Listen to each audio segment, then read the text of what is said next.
Notre cerveau perd des neurones avant même notre naissance? C'est vrai.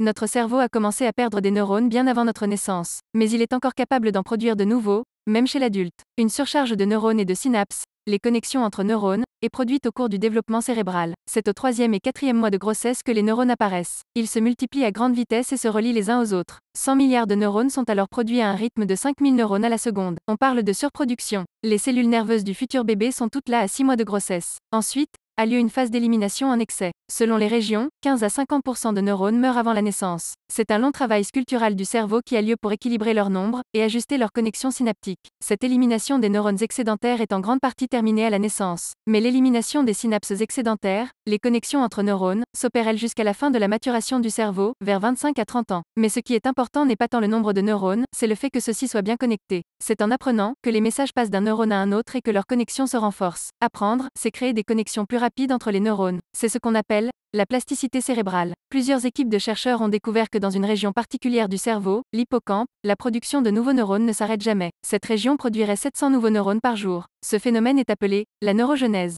Cela dit, même si le cerveau humain adulte produit de nouveaux neurones, il n'en produit pas autant qu'il en perd. Mais comme vous l'avez compris, ce n'est pas le nombre de neurones qui compte, mais la qualité de leur connexion entre eux.